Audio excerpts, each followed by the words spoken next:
Look around you right now. Not at the room, not at the screen. Look at the people. The 5 people whose voices you hear most often, whose opinions you carry into every decision, whose habits have quietly, invisibly shaped the way you think, the way you spend, the way you dream, or the way you have stopped dreaming altogether. I want to tell you something I have spent a lifetime observing, and it is this: you did not arrive where you are today by accident. You arrived here by association, by the slow compounding, almost imperceptible influence of the people you chose to stand closest to. And the most sobering part, most people never examine that choice. Not once. Not ever. I have taught many things in my years on this earth. I have spoken about goals and seasons and the discipline of daily habits. But if I had to choose the single idea that has done the most quiet damage to the most good people, it is this one. Not laziness, not lack of talent, not even poor planning. It is the company they kept, the circle they never audited, the environment they never deliberately designed. Today, I am going to take you far beyond the famous words you may have already heard. We are going to go deep. We are going to examine the full philosophy, the 3 tiers of association, the law behind the law, and the 3 steps I have always taught for redesigning your circle without bitterness, ending without arrogance, and without losing your humanity in the process. Stay with me. Because what I am about to share does not just change how you see your relationships. It changes how you see yourself. Let me begin here. Most people have heard the words, you are the average of the 5 people you spend the most time with. They hear it, they nod, perhaps they feel a small twinge of recognition, and then they go right back to their lives without changing a single thing. And I understand why. Because a quote by itself has no weight. A quote without philosophy behind it is just decoration.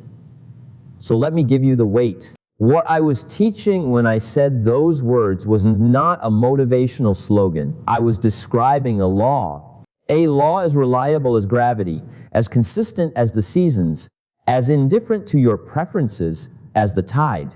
The law of association. And here is the principle underneath it: your environment, your human environment especially, is always in the process of shaping you. Always. Not sometimes.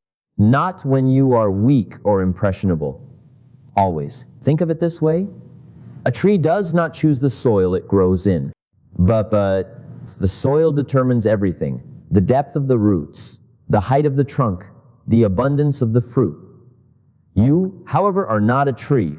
You have a remarkable gift. The tree does not have the ability to choose your soil, the ability to examine where you are planted, and, if necessary, to transplant yourself. Now, here is the distinction most people miss. This law does not operate through dramatic moments. It does not work through the one big conversation that changes everything. It works through accumulation. It works through the 10,000 small moments, the offhand comment at dinner, the complaint on the drive home, the attitude someone carries into the room, sanding the ceiling someone else has quietly accepted as their own. These things compound. They compound the way interest compounds. Slowly at first, then all at once. And here is what makes this so serious. The influence works whether you are aware of it or not. You do not have to consent to it. You do not have to agree with it. You simply have to be present consistently over time, and the averaging will happen. It is not a metaphor. It is a mechanism. I have watched this in every city I have ever spoken in. I have watched people with extraordinary potential plateau at the exact income level of their closest friends. I have watched people with modest beginnings rise to remarkable heights, not because they were smarter, not because they worked harder in isolation, but because they deliberately Venting one carefully, intentionally placed themselves near people who were already living the life they were reaching for. Then this is not motivational advice. This is architecture. You are always building something. The only question is whether you are building it by design or by default. Now I want to be careful here because I have seen people take this philosophy and turn it into something harsh, something cold, something that makes them look at their past and feel only regret, or look at the people who raised them and feel only judgment. That is not what I am teaching. That is not what I have ever taught. The first truth I want to offer you is this: you did not choose your original association. None of us did. You were planted in a family, in a neighborhood, in a set of circumstances that began shaping you before you had the vocabulary to describe what was happening. The values you absorbed, the financial conversations you overheard or never heard at all, the ambitions that were celebrated or quietly discouraged. All of that was your first soil, and you did not choose it. But here is where personal responsibility enters the picture at some point. And this is the moment that separates those who grow from those who stay stuck. You became old enough to choose, old enough to examine, old enough to ask, is this soil still serving me?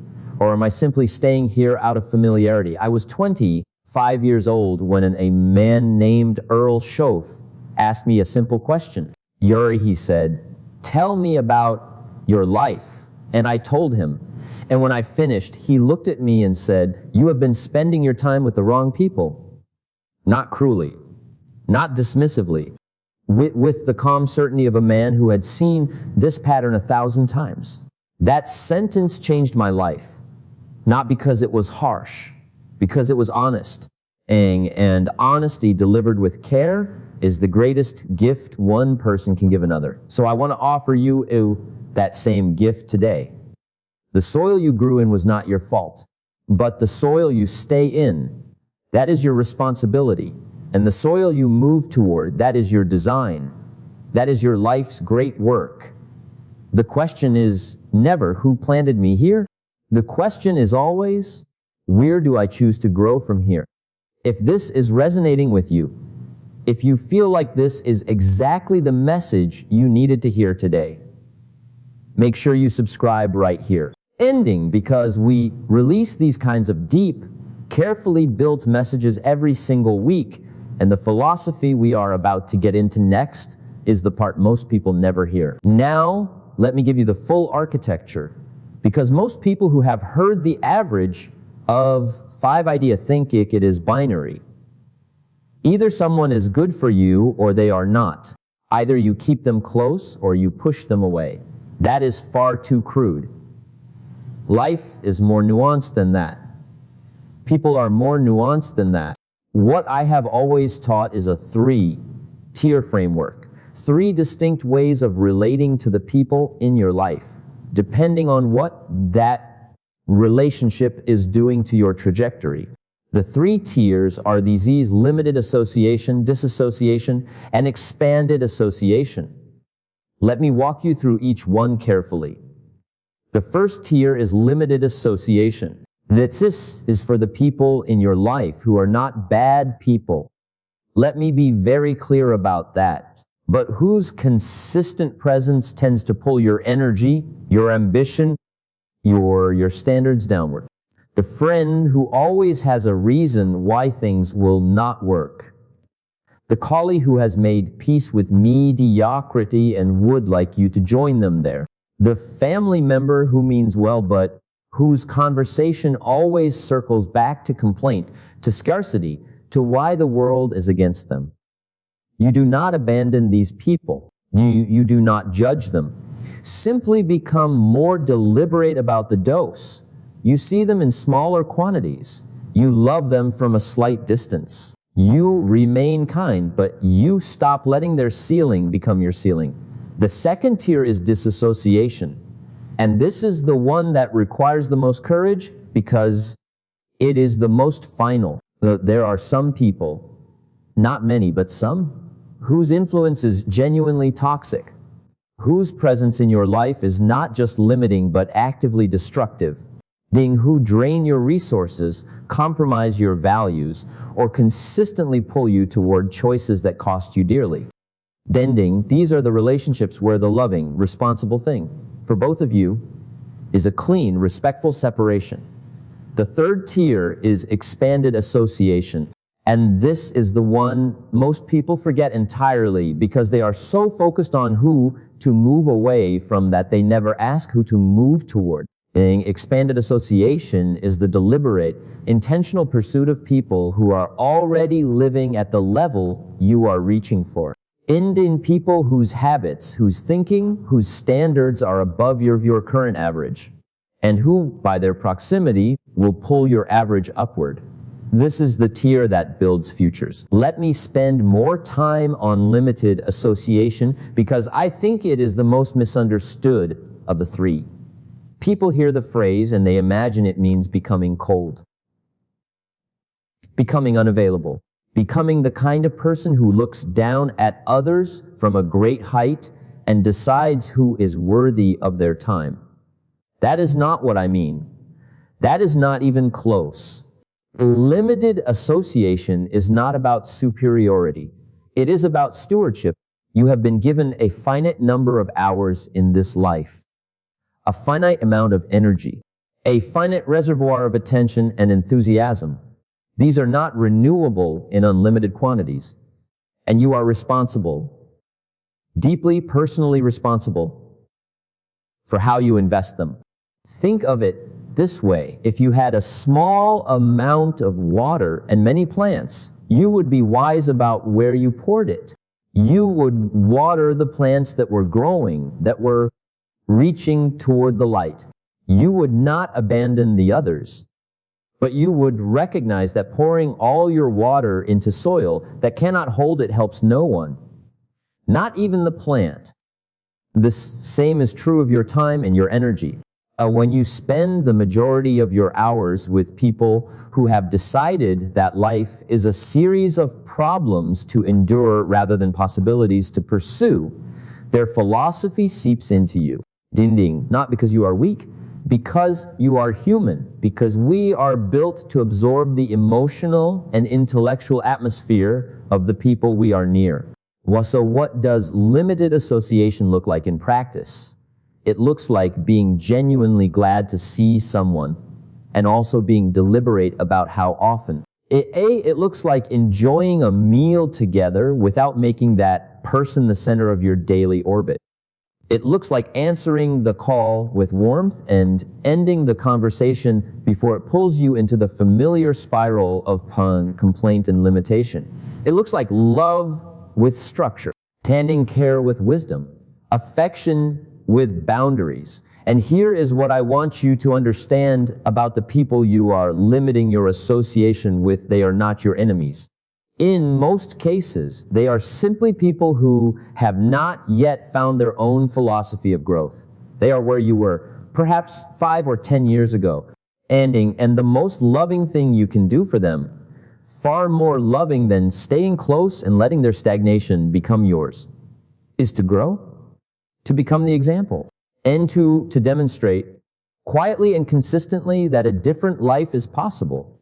You cannot help someone rise by descending to where they are. You can only help them rise by rising yourself and then extending a hand from higher ground. Now we come to disassociation. And I want to speak to you about this one with great care because it is the decision that carries the most weight and the most pain. There are people in your life right now, and I say this with full knowledge that it may sting, who are not merely limiting, they are corrosive. Their presence does not simply slow your growth, it actively damages it. Perhaps they are consistently dishonest with you. Perhaps they pull you toward habits that cost you your health, your finances, your peace of mind. Perhaps they have made it their quiet mission to ensure that you never rise above the level they have accepted for themselves. because your rising would remind them of their choosing. These relationships require a different response than limitation. They require separation. Now, I know what some of you are thinking, but this is family. But we have history. But they need me. I hear those objections. I honor them, and I want to respond to each one honestly. History is not a life sentence. The fact that you have shared years with someone does not obligate you to share your future with them if that future is being systematically undermined. You can honor the past. You can be grateful for what was, while still choosing a different path forward. And as for them needing you, I want to challenge that gently. Often, when we say someone needs us, what we mean is that we have made ourselves indispensable to their dysfunction. We have become the person who enables, who rescues, who absorbs the consequences of choices we did not make.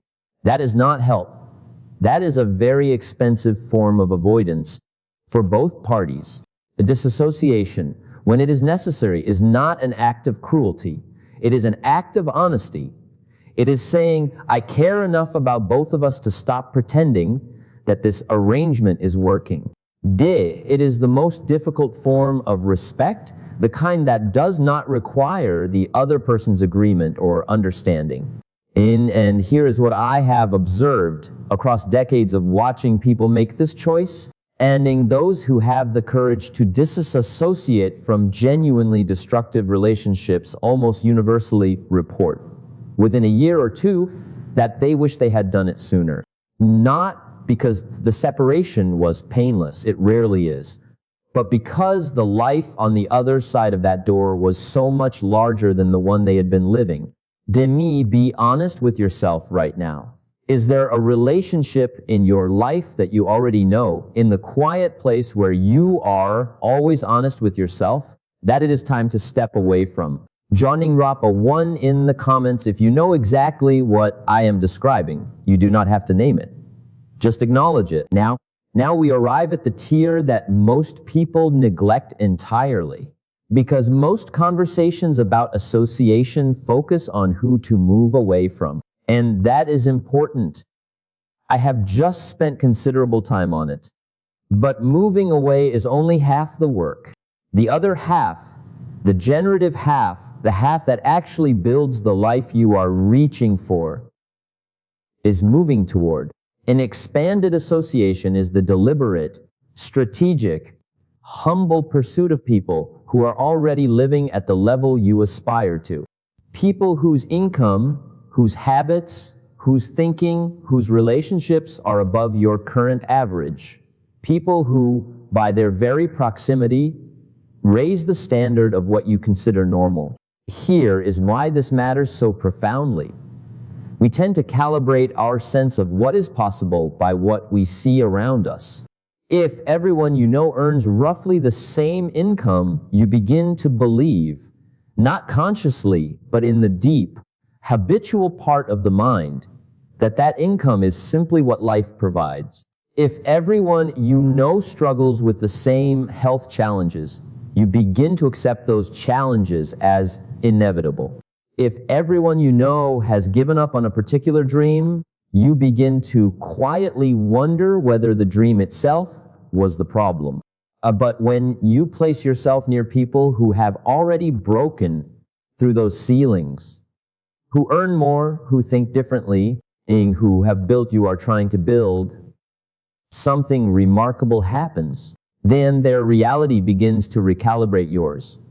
What seemed impossible starts to look merely difficult. What seemed difficult starts to look merely unfamiliar. And unfamiliar with enough exposure becomes familiar. Familiar becomes normal.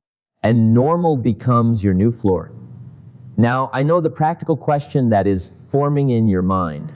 How do I get near people who are already successful?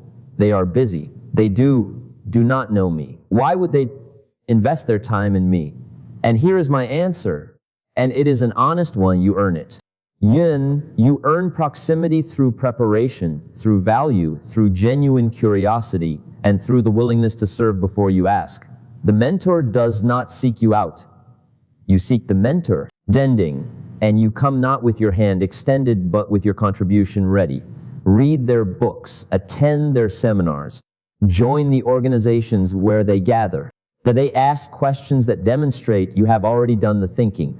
Offer something, your energy, your assistance, your fresh perspective, before you ask for anything in return. The door to expanded association opens from the inside, and the key is always your own growth. I want to talk to you now about something specific, something concrete, something that may be uncomfortable, but that I believe you need to hear. Take the 5 people you spend the most time with. Write their names down if you like, or simply hold them in your mind. Now estimate their annual income. Not precisely, roughly. And then add those 5 numbers together and divide by 5. I will tell you with a confidence born of decades of observation that the number you arrive at is within a very short distance of your own income. Now, some of you will say, that is coincidence. And I will say, no, it is not coincidence. It is the law of association operating exactly as it always does. Because income is not simply a function of skill or effort in isolation. Income is a function of the conversations you have, the opportunities you are exposed to, the risks you consider normal, and in the standards you accept for yourself. And all of those things are profoundly shaped by the people you are near most often. If your 5 closest people believe that a certain income is good enough, they will, not maliciously, but inevitably, reinforce that belief in 100 subtle ways. They will celebrate the safety of the familiar. They will express concern when you take risks that exceed their own comfort. They will, with the best of intentions, pull you back toward the average. And here is the distinction I want to draw very carefully. This is not a criticism of people who earn modest incomes. Some of the finest human beings I have ever known have lived simply and beautifully on very little. The question is not the number. The question is the philosophy. The question is, are the people around you growing? Are they reaching? Are they engaged in the daily discipline of becoming more knowledgeable, more skilled, more valuable to the marketplace? Because it is not the income that matters most. In it is the trajectory. A person earnestly climbing from 30,000 towards 60,000 has a philosophy that will serve you. A person contentedly settled at 200,000 with no further aspiration has a ceiling that will eventually become yours. Seek the trajectory, not the number. Find the people who are in motion and let their motion pull you forward. How many of you just calculated that number, the average of your 5, and felt something shift? Drop your honest reaction in the comments. I read them. And I want to know what you discovered. Ending income is one measure. But let me broaden the canvas, because association does not limit its influence to your bank account. It reaches into every corner of your life. Your health habits, your reading habits, your spiritual practices, your relationship patterns, your attitude toward time, your tolerance for discomfort. All of it is being quietly shaped by the people you are near. Here is something that experienced observers of human behavior have noted for generations. Habits are contagious. Not in a dramatic, visible way. In a slow, atmospheric way. Like the smell of a room you have been sitting in for hours. You stop noticing it, but it is still there, still working on you. If the people around you eat poorly, you will find yourself eating poorly, not because you decided to, but because their choices become the ambient standard. If the people around you do not read, you will find that your reading slowly diminishes. Not because you lost interest, but because the conversation around you never requires it. If the people around you do not exercise, do not plan, do not save, do not reflect, those absences become the invisible norm. And the reverse is equally true. Place yourself near people who read voraciously, and you will find yourself reaching for books. Then place yourself near people who treat their health as a serious investment, and you will find yourself making different choices at the table. Then place yourself near people who plan their finances with discipline, and you will find that discipline becoming natural to you. This is not weakness. This is design. We are social creatures. We are built to synchronize with our environment. The question is simply whether your environment is pulling you up or pulling you down. I have a simple test I have offered for many years. Look at the 5 people closest to you and ask 3 questions. First, are they reading? What are they putting into their minds? Second, are they growing? Not just in income, but in wisdom, in discipline, in character. Third, are they grateful? Do they approach life with a philosophy of abundance and possibility, or with a philosophy of scarcity and grievance? 3 questions. And the answers will tell you more about your next 5 years than any plan you could write. Easy to ask, easy not to ask. Wording, that is the formula for failure right there. The things that are easy to do are also easy not to do. Do not let this be one of them. Now I want to give you the process, because philosophy without process is just poetry. Beautiful, perhaps, but not useful. So let me walk you through what I call the association audit. And let me begin with a warning. This audit must be conducted with humility, not with superiority, not with the attitude of someone who has arrived and is now evaluating the lesser. That attitude will corrupt the process, and more importantly, it will corrupt you. The moment you begin looking at your circle with contempt, you have lost the thread of what I am teaching. The audit is not about judging others. It is about taking honest inventory of your own environment so that you can make deliberate, responsible choices about how to grow. There is a difference between wisdom and arrogance. Wisdom says, this relationship is not serving my growth. Arrogance says, this person is beneath me. One is self-awareness. The other is self-deception dressed in fine clothes. With that established, here is the process. That 4th question is the most honest measurement I know. Your own emotional response in the quiet hour after you have parted ways does not lie. The audit is not a one-time event. I recommend revisiting it at least once a year, because you change. Your goals change. During your season of life changes, and the associations that served you in one season may not serve you in the next. The farmer who plants in spring does not use the same tools in autumn. Be willing to update your circle as you update yourself. Now, the 3 steps, not principles, steps, concrete, sequential, actionable steps for redesigning your association deliberately and gracefully. Why do I recommend this first? Because you cannot move toward a higher level of association if you have not yet raised your own level of thinking. You cannot have a meaningful conversation with a mentor if you have not done the preparation that makes you worth their time.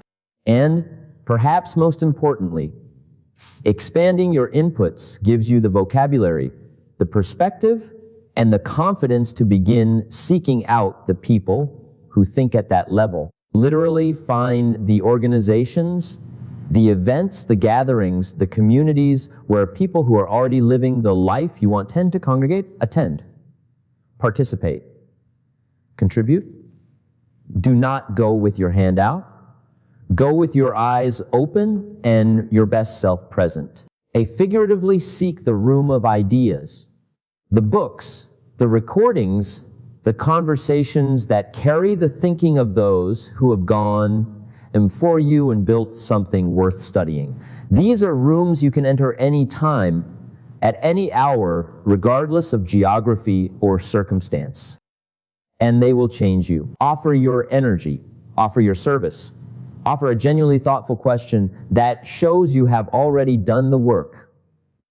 Offer your attention fully, completely, without distraction. These are rare gifts in a world of distracted, self-focused people, and they open doors that no amount of networking strategy can unlock. Give first. Always give first. The return on that investment is not always immediate, but it is always real. We are almost at the most important part of this conversation. If you have stayed with me this far, you are not an average listener. You are someone who is genuinely serious about designing a better life.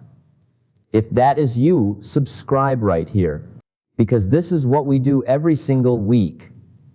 We go deep, we go long, and we go honest. I have always taught that life is seasons. Spring, summer, autumn, winter, not just in the natural world, but in the life of every person who is paying attention. And what I want you to understand is that your association must evolve with your seasons.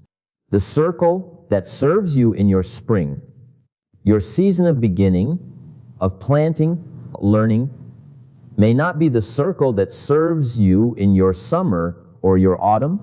In spring, you need encouragers, people who believe in the seed before the plant has emerged, people who can hold the vision with you when the ground still looks bare. These are precious people. Honor them. In summer, the season of hard work, of discipline, of building, you need people who understand effort, who do not flinch from the difficulty of sustained labor, who have been in the field themselves and know what it costs. These are the companions for the building years. In autumn, the season of harvest, of results, of reaping what has been sown, you need people who can help you think wisely about what you have built. People with perspective. People who have navigated abundance without being corrupted by it. People who can help you answer the question, now that I have built this, how do I steward it well? And in winter, the season of rest, of reflection, of preparation for the next spring, you need people of depth, people who are not afraid of silence, of difficulty, of the honest examination of what has passed and what is to come. And then the tragedy I have observed is this: many people find a circle that serves them in one season and then hold on to it past its time. They carry their spring companions into autumn and wonder why the harvest feels incomplete. They surround themselves with summer workers in the winter of their lives and wonder why they cannot find rest or reflection. Be willing to let your circle evolve. You do not with ingratitude, always with gratitude for what each season brought, but with the wisdom to recognize that growth requires new soil, new companions, new conversations at each new stage. The tree does not apologize for growing past the sapling stage, and you need not apologize for growing past the associations that belonged to an earlier version of yourself. This is not abandonment, this is becoming. And becoming, fully, deliberately, gratefully becoming, is the highest work of a human life. And now, I want to leave you with the thought that I believe is the most important of everything I have said today. Because we have spent this entire conversation looking outward, examining who is in your circle, who is lifting you, who is limiting you, how to redesign your environment deliberately and wisely. But I want to turn the lens around. I want you to look in the other direction. You are someone else's 5. Right now, today, there are people in your life for whom you are one of the 5 most influential presences.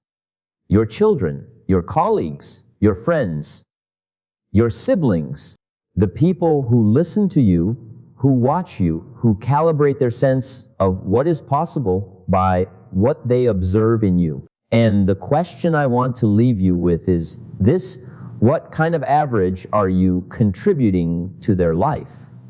Are you the person in someone else's circle who raises the standard, who models what discipline looks like, what gratitude looks like, what the daily practice of growth looks like?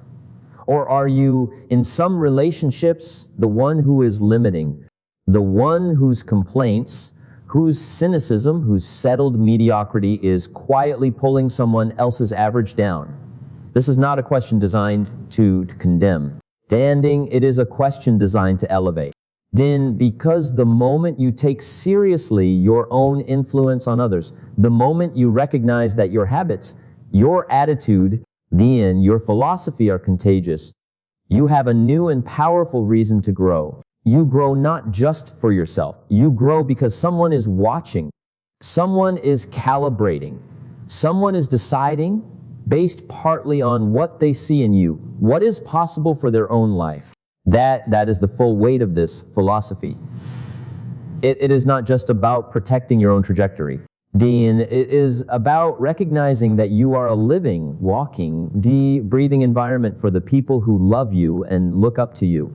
And you can choose every single day, in the small decisions and the large ones, wants to be an environment that lifts. I want to challenge you, not harshly, with the warmth of someone who genuinely believes in what you are capable of. Take the association audit seriously. Do it this week. List your 5.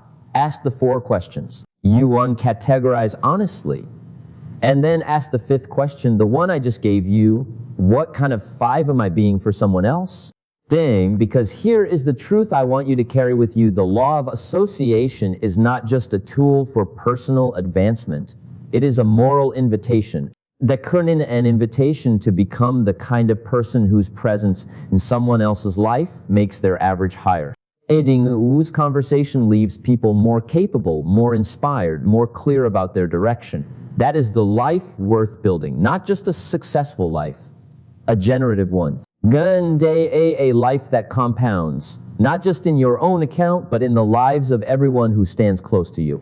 If that idea hit you, if you felt something shift just now, leave a like so I know this message reached someone who needed it. One and share this with one person in your life who is serious about growing. This is the kind of conversation that changes things, but only if it reaches the right person at the right moment. Then you are the average of your 5, but more than that, you are the opportunity for someone else's 5 to be extraordinary.